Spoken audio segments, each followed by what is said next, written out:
Are the Chinese smuggling women across the border in a new form of clandestine cross-border activity? I am Sneha Biswas and I will unravel for you the hidden truth behind Chinese men marrying South Asian women. What may outwardly appear as heartwarming stories of intercultural love and marriage between Chinese men and South Asian women is, in many instances, masking a much darker and dangerous reality. Over the past few years, there has been a marked increase in the number of Chinese men marrying women from countries like Pakistan, Bangladesh, and even parts of India and Myanmar. While some of these unions are genuine, a disturbing number of them are linked to human trafficking networks, raising alarm among human rights organizations, journalists, and affected families.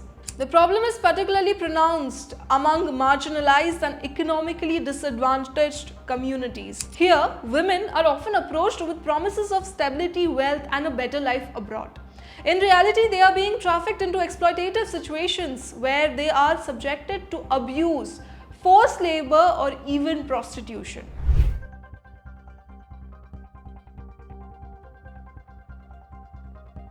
Several reports from credible media outlets and NGOs have shown how criminal syndicates masquerade as matchmaking agencies to exploit women under the guise of marriage.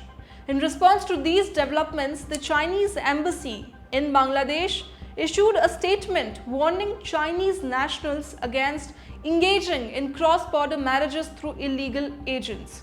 The embassy also rejected the notion of buying a foreign wife, a phrase that has unfortunately become common in some circles. Chinese law strictly forbids cross-border marriage matchmaking that involves financial transactions or deceptive practices. However, underground networks continue to operate freely, with many Chinese agents collaborating with local brokers in South Asian countries. These agents often prey on vulnerable families in rural or impoverished regions, where the idea of marrying off a daughter to a foreigner is seen as a ticket to upward mobility.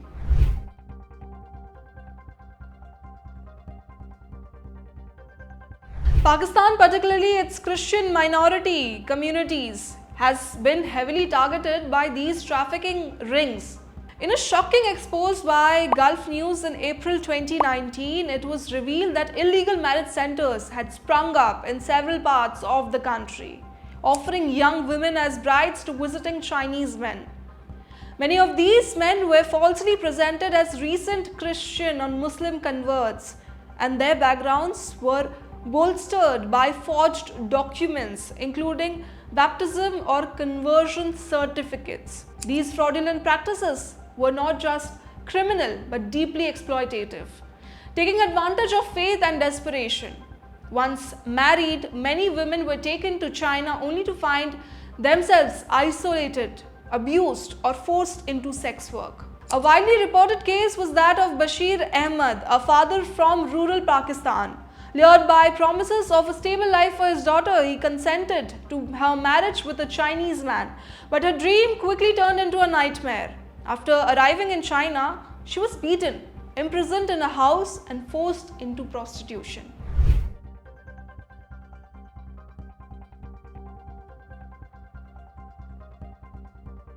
This wave of trafficking feeds off to major societal vulnerabilities, poverty, and patriarchal norms. In many parts of South Asia, daughters are still viewed as financial burdens.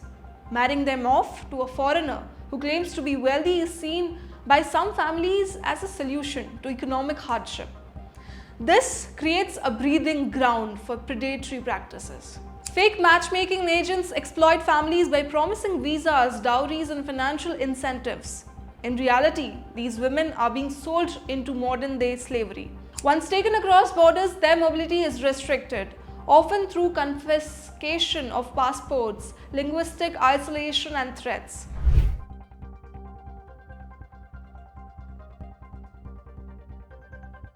What makes these cases even more troubling is the lack of strong governmental action. Despite widespread media coverage and repeated victim testimonies, both China and South Asian nations have responded with measured and diplomatic caution.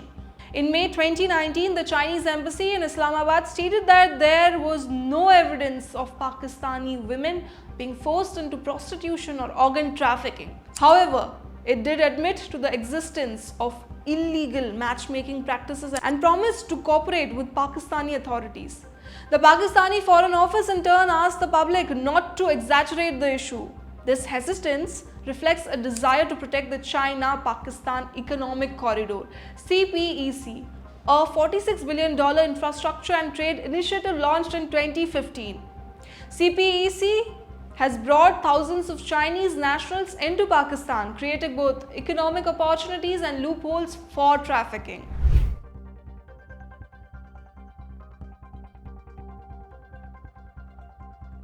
While anti-trafficking laws exist in countries like Bangladesh and Pakistan, enforcement is sporadic and riddled with corruption. Bangladesh has penalties ranging from 7 years to death for trafficking offences, but in practice, lengthy trials, inadequate investigations and political interference often derail justice.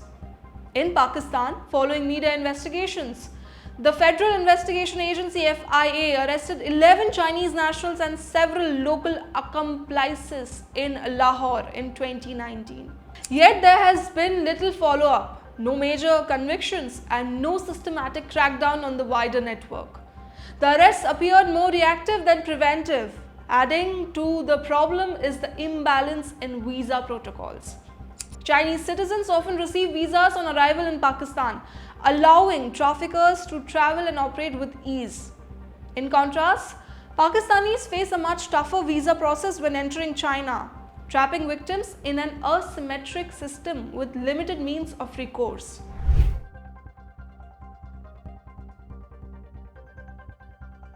Perhaps the most devastating part of this trafficking crisis is the complete loss of agency faced by its victims.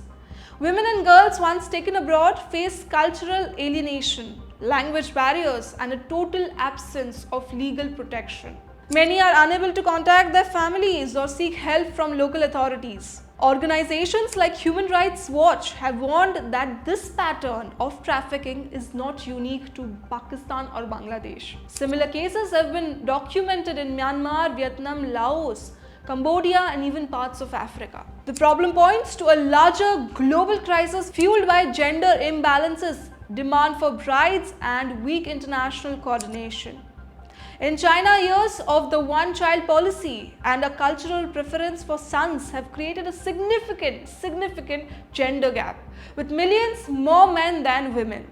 This shortage has led to the commodification of women, not only within China but also in poorer neighboring countries. Addressing this crisis requires more than just occasional arrests or embassy statements. It calls for stricter cross-border law enforcement cooperation, public awareness campaigns in vulnerable communities, transparent legal frameworks for international marriages, visa reforms to address mobility imbalances, strong prosecution of traffickers and complicit agents, support systems for victims including shelters, legal aid and repatriation assistance. Most importantly, governments must prioritize human rights over political optics. The Chinese government, with its increasing influence in South Asia, must take a proactive role in monitoring its citizens abroad and cracking down on underground trafficking networks. Partner countries must treat such cases as serious crimes, not public relations challenges. At first glance, these marriages appear to be examples of cultural exchange and international harmony, but behind the smiling wedding portraits often lies a tale of deceit, desperation, and exploitation. This is not just about illegal marriages, it is about trafficking, abuse, and a systematic failure to act. It's a wrap for now. What is your take on the matter?